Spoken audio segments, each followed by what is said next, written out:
thought it would be helpful if, for today's episode, which is definitely not the same day as we recorded the last episode.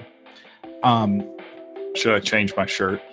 Yeah, exactly. That's a good idea, actually. I should have thought of that, but that's the But I for should take my shirt off. I think you should do that at some point, and then just put it back on and just see. We'll see who knows. I'm just gonna slowly undress. We're starting an OnlyFans as well. Yeah, right. Exactly. Not only is this the podcast and on the YouTube channel and all of those things, but also check out the advertising podcast OnlyFans page. Check out our link tree here for right. Exactly. But for today's episode, I thought it would be helpful to do like a one-on-one guide, because we make a lot of like objective claims about like advertising, and I thought it would be handy to sort of take a look at. And you have not seen this before, so you are going to get real feedback, but I thought it'd be handy to sort of give like the way I view advertising and the way I judge things. So hopefully you as the listener will find it beneficial, or viewer as well, will find it beneficial, because it really gives you the framework by which you should be deciding, is my advertising good? Breaking down advertisements, improving on them, redefining ad space. This is the Advertising Podcast.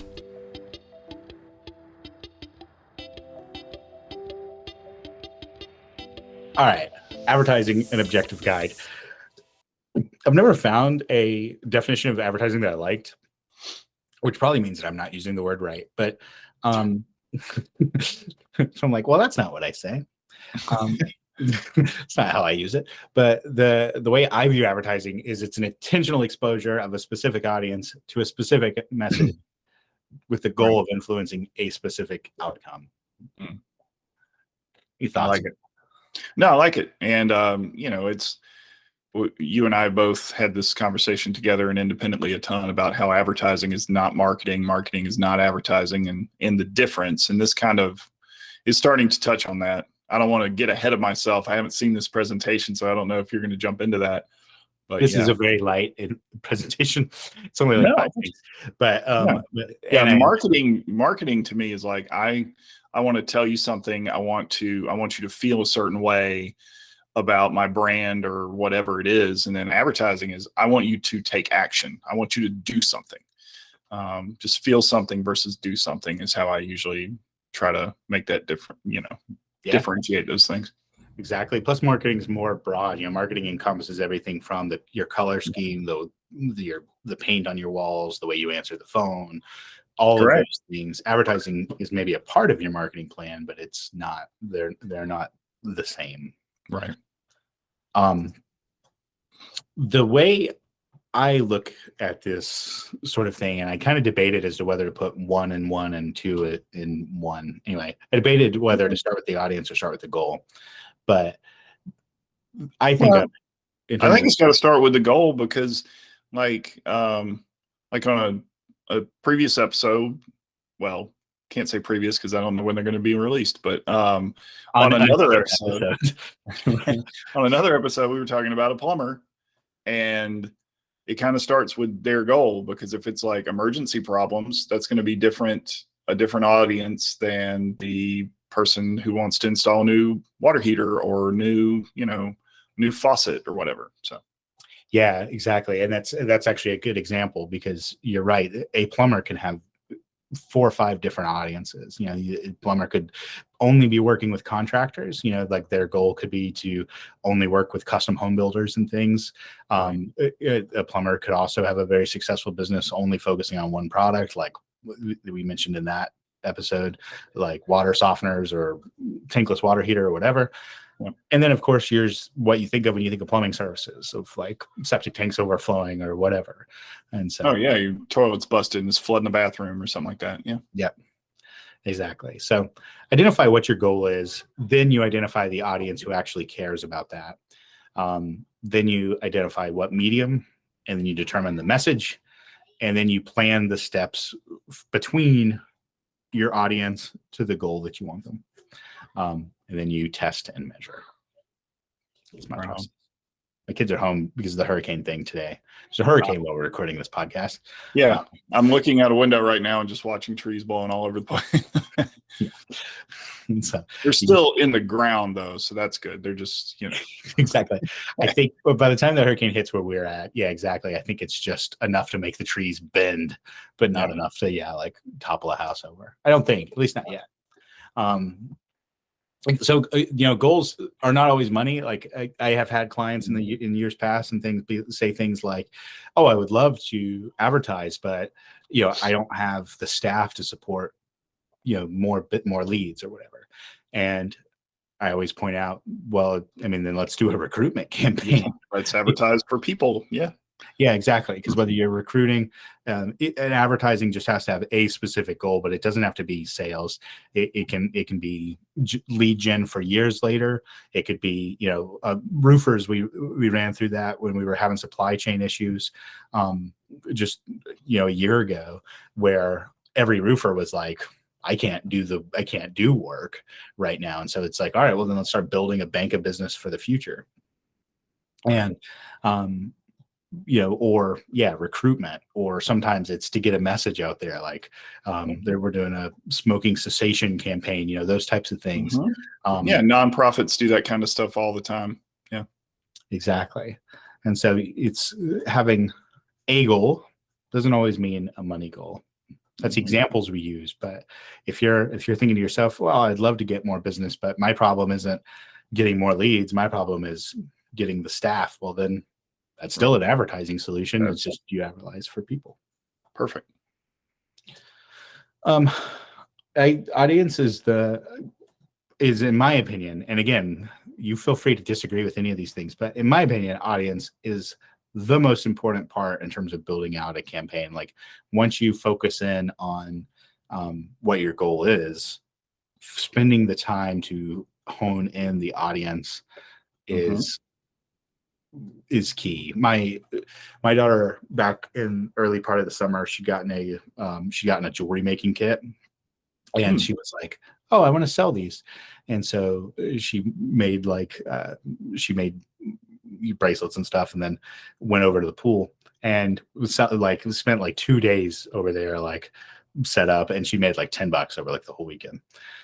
And I was like, maybe that's because like the pool's not exactly like the greatest place to sell jewelry. Like, what do you like? Think about your audience. Like, what do they want? And she's like, well, it was super hot over there. I was like, well, then maybe let's focus on something else. And so she went over and started selling popsicles, and was like making a killing. It's like you gotta like put your mind in the mindset of the audience, and let that determine your goal. Absolutely. Yep. Love that. Audience pitfalls. So like usually when you think of like when a business owner or a marketer or anybody else is like focusing in on the audience, they immediately think of like the people at the bottom part right here. They immediately think of the people that are like actively looking. Yeah. And I just sort of picked a random business. I was like estate planners, and I totally made up these numbers. So I don't know how accurate this is, but my assumption is that, no more than 1% of the population is actively thinking about estate planning. And it's certainly a small number regardless. Yeah. Yeah. No matter what, it's small. Right. And then, you've got maybe a fifth of the population. I felt like that was reasonable. Knows that they should have like, maybe they've got a will from like 10 years ago or something like that. Yeah. Anybody married or over the age of like 35 or so, like this is sort of on their radar somewhere, but yeah. But they're not actively doing Google searches of like best estate planners near me or those types of things, which like these 1% people are. And then I think the vast majority of the population just never really thinks about it. It's not even in the back of their mind. It's just like, they're like, yeah, I think I got a will like a few years ago or whatever. Or maybe they don't, maybe they just haven't even thought about it. So there's not even considering it.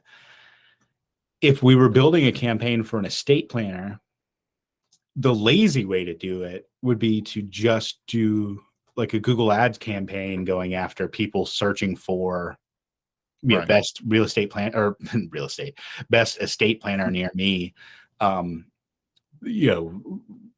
Go, and then we would run an ad that's basically like free consultation. Free consultation only applies to a person actively looking. Right.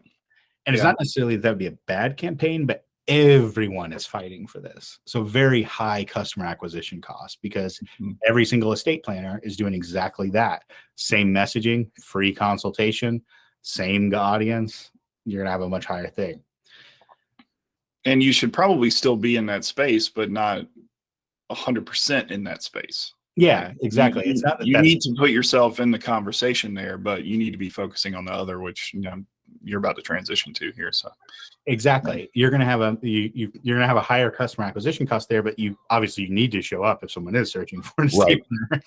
Yeah, and so it's not that that's bad, but the next phase up, the next stage above that, that's where like running a campaign like easy estate planning, $99 or something like that, that might appeal to sorry, they're being so loud. I don't know why they're being so low. I don't know if it's coming through, but I can't hear them.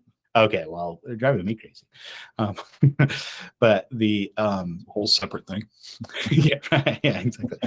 That has less to do with the noise than it has nothing to do with the noise, really. But expensive. The next those people that are on the fence of like, I know I should have a will, or I know I should be estate planning, but they haven't actually started it yet. Right. Something like make it super easy or make it super cheap. That type of messaging might work for them. But there again, I mean, what if, and even you could have some fun with it and just kind of be like, listen, we know you don't want to do this. It's one of those things, we get it. It can be troublesome to find the right person and do that, but here we can help, or, we'll make it easy for you, kind of thing. Yeah, exactly. And although I love estate planning, but I know that I'm a weird person. Wait, what? Yeah, I love thinking about that in terms of like, like if I was to die today, like I would like for this to go, anyway, I like thinking about those things. Oh, right on. But I also know that probably makes me relatable to 0% of the people. No one is like, oh yeah, that's totally a normal thing. So after this, are you headed to your estate planner meetup? Yeah, right. Exactly. At the library. I'm like, hey, that plan's still in place. Thought of another hypothetical situation that I don't think I'm doing. But that type of messaging, discounts, those types of things, that appeals to the people trying to pull them off the fence. But there again, you've had to devalue like the product in some way or something like that. I think if you ran ads that was something like, because every state's different. Like if you ran an ad that says, did you know that in South Carolina, for example, your spouse doesn't necessarily get like your home if they're not on it. That type of messaging appeals to all homeowners, right? Or I guess all married homeowners in that example. But if you run that type of messaging, something like, top 5 things you didn't know about dying in South Carolina, or something like that. Dying in South Carolina, that's good. I like that. You're right. So, let's see, or something like how the state will take your possessions when you die, something like that. Some sort of like fear-mongering type title. Well, and having gone through a parent passing and having to go through probate and all that stuff, it is a nightmare, but it's not something you really think about until like you're in it. And if you can convince somebody to plan ahead, holy cow, do it. Exactly. And so if you can, get a few of those horror stories together into like some sort of blog post or even maybe series of blog posts, those types of things. Yeah. Then now you can run an ad that appeals to basically everyone, brings them in, then you can do a remarketing message of something like, free consultation or something more further down the funnel, because now you've piqued their interest and raised their awareness about the fact that they need to do it. So your ad can move people through the funnel. So just running something like free consultation to the people actively looking, I mean, that's lazy. You can get much cheaper customer acquisition cost up here. And there's just a lot more people up here. Right. So less commoditization too. So like if you want to position yourself as the expert in the market, then suddenly now you have price elasticity, right? Like in other words, like would I rather pay, because it's a type of purchase you make once, right? Like in theory, but I'm willing to pay 20-30% more to get it done right by a professional than to never quite be sure whether it's right or not. And so you can position yourself as the expert. You can do all sorts of things if you target these folks up here versus targeting these people. Yep. All makes sense.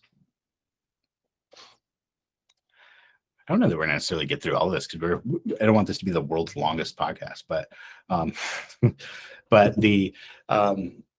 in my opinion, message matters a lot more than medium. Like there's, I had a college recently say like, teenagers aren't on Facebook.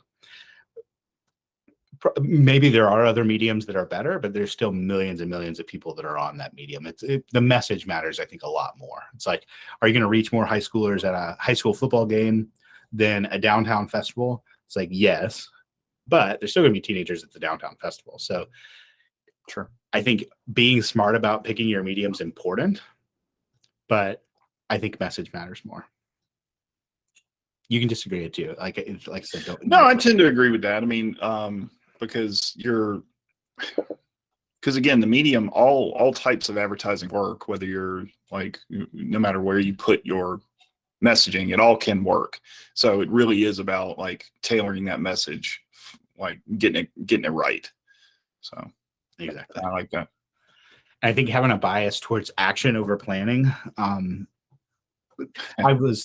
think a lot about like why the Greeks or why the Romans beat the Greeks. Because like they shouldn't have. Like the Greeks were smarter. There were more of them.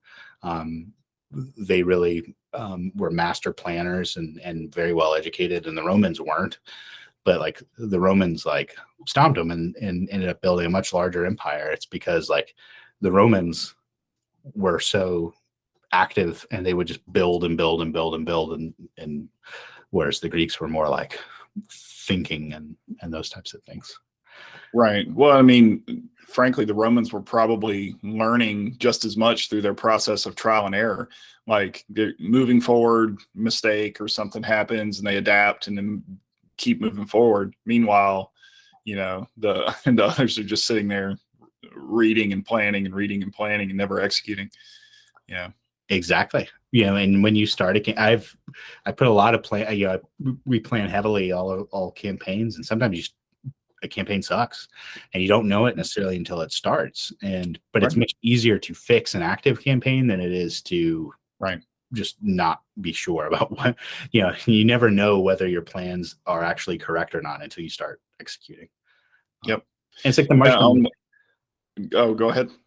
No, I was just like, there was a big study done where like a group of kids were given a marshmallow and a bunch of straws, and a group of adults were given marshmallows and straws, and they would pit like adult versus kids.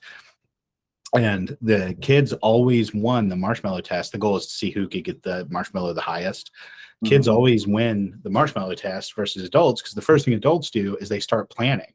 They sit down and they start like drawing like, oh, let's do this, let's do that. But a marshmallow is much heavier than a person thinks it is. It weighs like, I think it's like 5 or 6 times more than what a person would guess the weight of a marshmallow to be. So you don't know that until you start playing with it.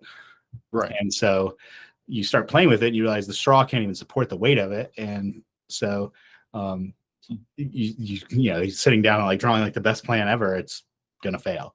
So right. Yeah, that's interesting. I love that. This was this is what I think about in terms of messaging.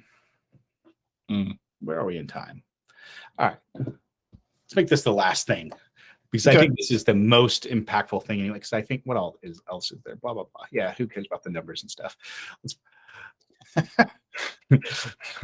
the mushroom, like, so if you were playing Mario for like the first, like, so say you never played Mario before and you're playing Mario, if I was trying to convince you to like go for the mushroom, I would be dumb to be like, go for the mushroom. Like, it's red and white and it's got spots on it and it's little and it's cute. It's adorable. Eat it. No, it makes you bigger. Yeah, exactly. It makes you go from little to big. And that's important because you can get hit twice if you're big. And I think so much marketing I see is talking about the mushroom. When nobody cares about them. This could have been a pumpkin. This could be like a pineapple. Like, this could have been literally, no matter what it is. What they care about is going from little Mario to big Mario. So it's like, once you identify your audience, just think what's going to make them go from little to big. Make your messaging all about that. Yeah. Never talk about your mushroom. That's a good quote. Yeah. Never talk. Write that down, everyone. Never talk about your mushroom. Never talk about the mushroom. Just talk about going from little to big. In other words, it's not, that's to use the plumbing example from a previous or future episode.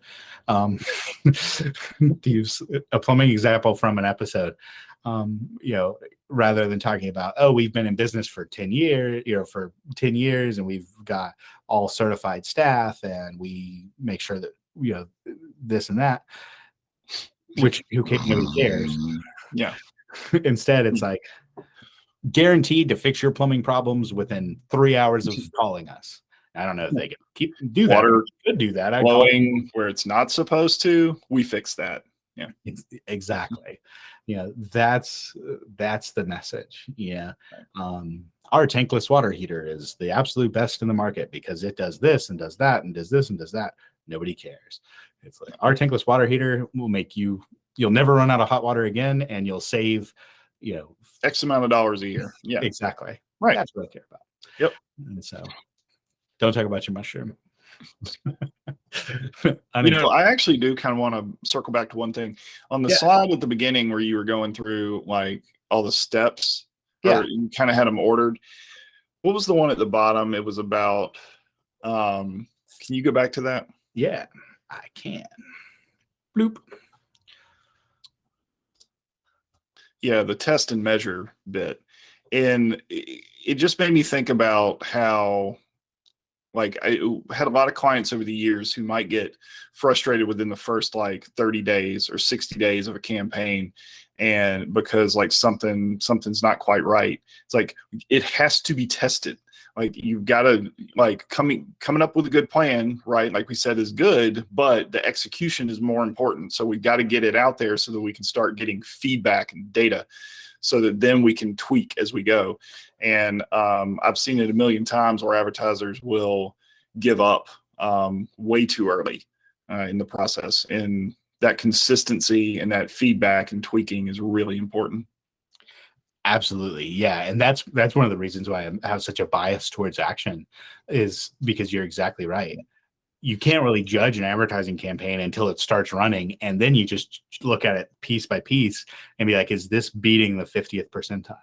Right. Are you getting a less than $2 cost per click on Facebook, which is like the average, right? So if you're getting less than that, that piece is doing it. Then is your landing page converting at 3%?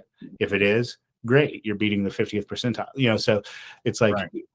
You don't know those things. And it's the same thing even with physical traffic. Like, this little model here could be used for physical traffic too. Like, you put $2,000 into the machine, how you should know beforehand roughly how many people that's going to bring either into your physical store or online or whatever.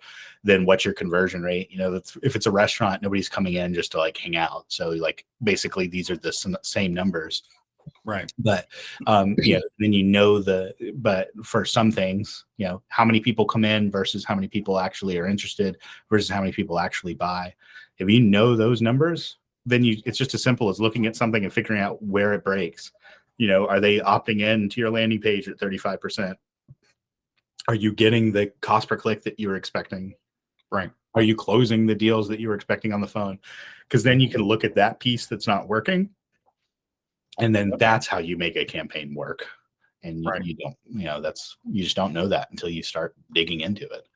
That is correct. Yeah. So it's that's the Thomas Edison thing, right? Like he's like, I didn't invent the light bulb. I forget the exact number. It was like, I invented, 2,000 ways not to make a light bulb. And so that's how you arrive at success, is by testing and tweaking. Advertising can be a money generating machine where you put $10 in and you get $20 out. It's magic if it happens like right out of the gate. Usually it's just like any sort of mechanical problem where you're having to figure out like, okay, yeah, if I unplug it and replug it in, it does this thing. It's just like solving like a computer issue or a mechanical issue or anything else. It's like, I always used to use the gym example, is going to the gym. If you go to the gym once, it's going to be a real bummer. It's going to hurt and it's going to be problematic, and you're not going to want. But that consistency over time, you're not going to ever see these, like you potentially could see huge gains, I guess, depending on what you do. But more likely than not, it's just going to be slow, incremental change over time, and you go from 0 to whatever. And you just got to keep plugging away at it. Exactly. And it just takes work. Thank you for listening to the Advertising Podcast, the podcast where we fix broken ads. Please remember that while marketing is an art, advertising is a science, and we at Draft Advertising Technology have the tools and tricks to help you treat it that way. For a bunch of early access to free tools, go to draftadtech.com. That's draftadtech.com. And of course, please like, subscribe, share, and if you leave us a review, just include your name or even the name of your company, and we'll mention you on air.